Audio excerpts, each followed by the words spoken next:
Hello there. Whew.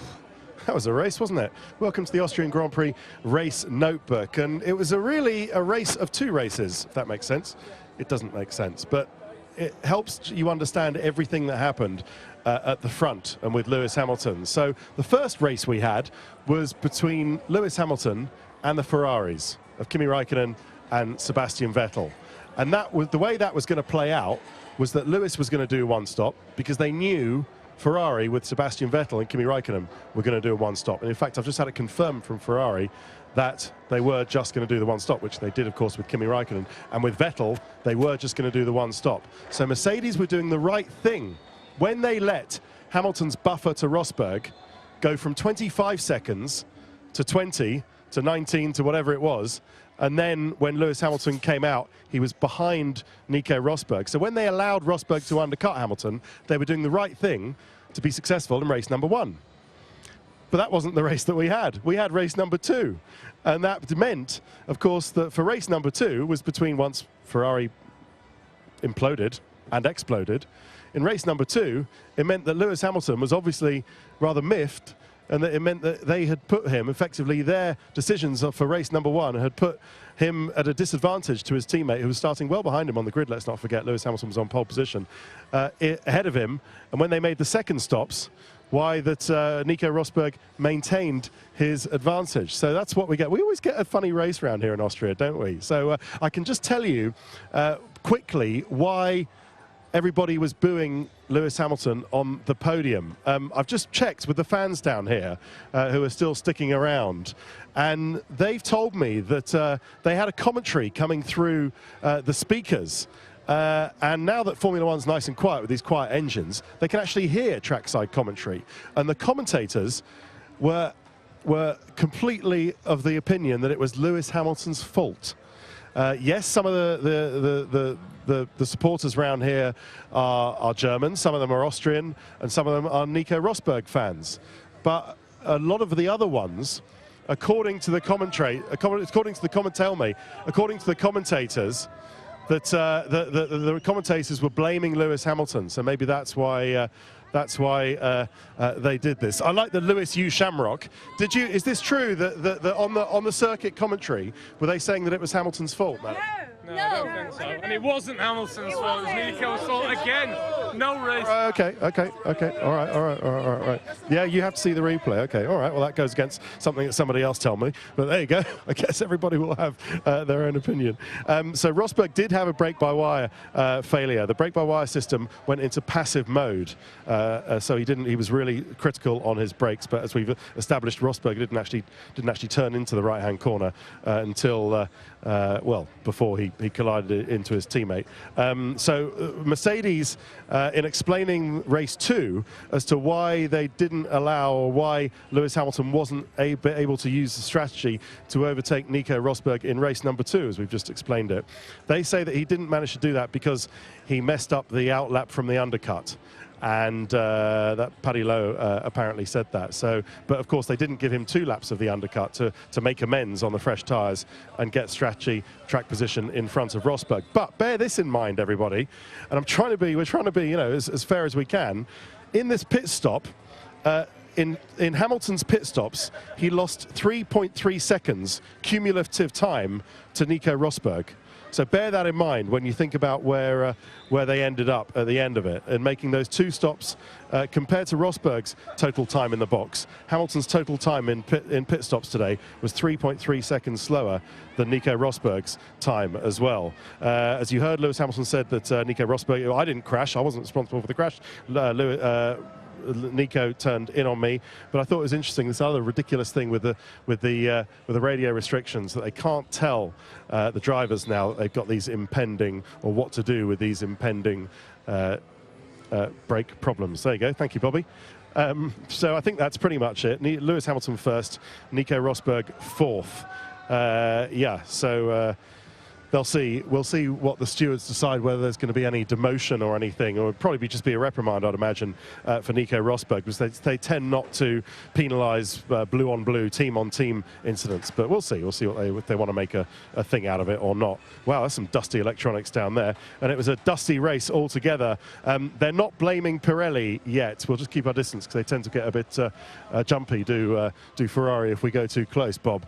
They're not blaming Pirelli. Sebastian Vettel is sort of blaming Pirelli without saying it, but they can't say anything until Pirelli have done their own investigations. But Ferrari confirm that the tyre was well within its working range, that Vettel had not gone over any curbs, that he'd not hit anything. They don't believe that he picked up any debris, but there wasn't much left of the tyre. That's the problem. When they get the tyre back, Pirelli tend to dissect it and put the bits back together as much as they can, like they do into their accident investigations. But there really wasn't much left of the tyre of the car underneath this dust sheet. So has Sebastian Vettel's championship chances gone up in a big tyre explosion today? Well, I don't know, it's probably a bit early to say that, but bear in mind that Vettel and Raikkonen are now equal in the championship on 96 points each. I thought that was interesting. Early on for Kimi Raikkonen, he finished third, but really to get passed by Max Verstappen at the end is a poor result for Kimi. And he looked a bit poor early on when he couldn't overtake JB. Then they left it a little bit too late with Sebastian Vettel. Vettel got done anyway. So they left it a little bit too late to pit Kimi Raikkonen, and he got done by Nico Rosberg, as you saw. So that's Sebastian Vettel with a DNF, Kimi Raikkonen third. Williams, not a good race for them. Brake failure for Felipe Massa. He got a little contact early on, dropped down the field, was always in traffic, and they couldn't keep the brake temperatures from going out of control. He was running P14. They decided to pit him before it became a safety issue. But Valtteri Bottas, high tyre wear really did for him. If you haven't heard that already, Rob Smedley, some graining, it was just nowhere really, and he trailed home ninth. Now, my star of the race has to be shared between Pascal Wehrlein and Max Verstappen. And Verstappen did at Barcelona, didn't he? Absolutely fantastic. Managed to make the one-stop last and did 60-odd laps on his tyre. I can't remember what it was, quite a few. And that was a brilliant result, giving Red Bull the best result that they could have ever hoped for before the race started. Their simulations said that if they did everything they thought they were going to do, Red Bull thought 8th was the best they could achieve. So for Verstappen to get second on the grid, yes, I know the Mercedes carried and clonked into each other at the end, was just fantastic tyre management. Ricciardo had more tyre degradation than his young Dutch teammate, but again, we've seen such good tyre management from an 18-year-old. Really just speaks of his quality, doesn't he? And I was interested in something that Helmut Marko said.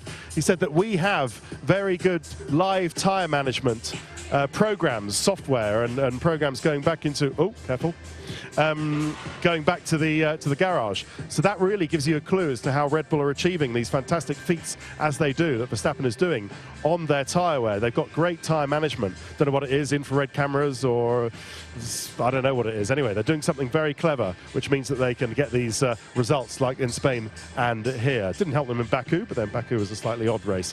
Talking of odd races, horrendous really for Sergio Perez and Nico Hülkenberg, and it's brakes all round, I'm afraid to say. That's what you can see this chap dismantling here on the floor, and it was Perez was trying to get Romain Grosjean towards the end and went off because his brakes, he pushed the brake pedal, and it just went completely to the floor.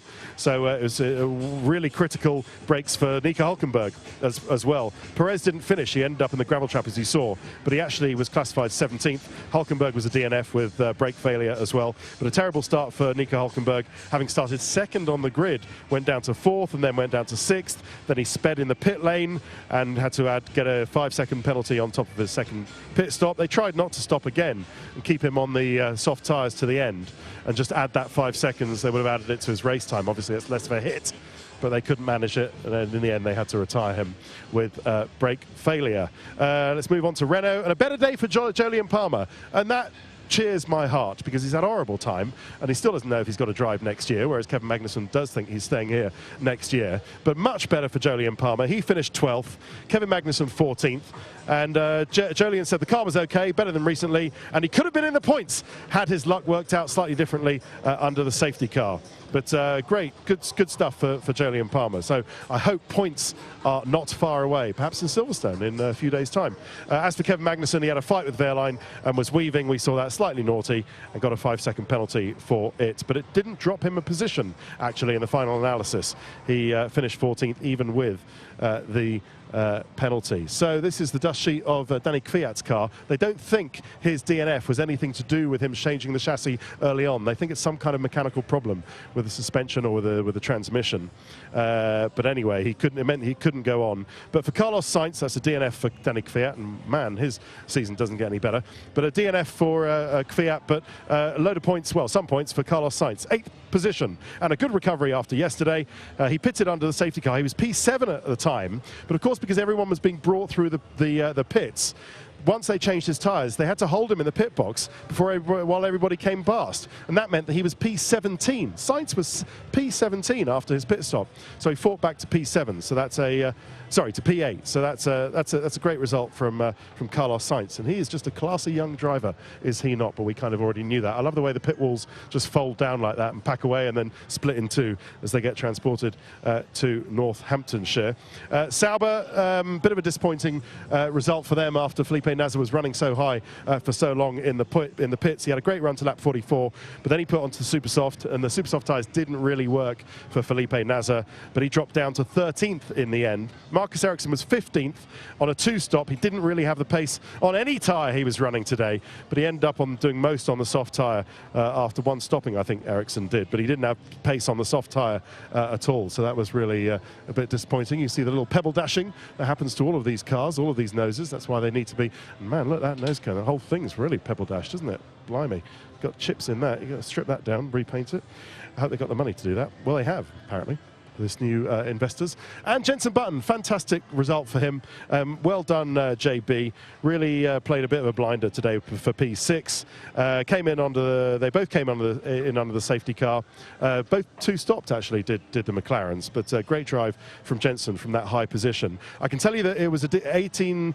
For Alonso, it was DNF, but he's classified 18th. It was a battery failure on Alonso's McLaren at lap 64, and they had to retire him.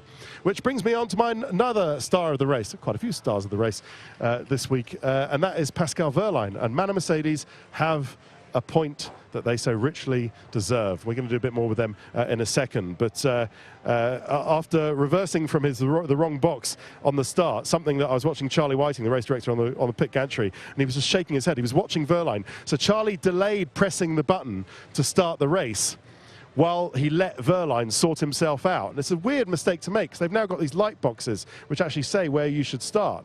So Charlie Whiting was watching Wehrlein go into the wrong, and then he was rowing back, and I watched Charlie, he was like going like that, Pascal. But then when he got into the right box, then Charlie was happy to press the button to start the start sequence. So lucky he didn't get a penalty for that, because he might have ruined the first points they've got all year. So Wehrlein having the success on this first Grand Prix circuit. This is the first circuit all season that he knows that he's raced on before. Amazing.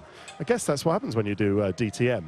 And you only race in sort of Germanic, and I think they've got a race in countries. They've got a race in Moscow as well. But he'd only tested in Barcelona the previous races we've been to.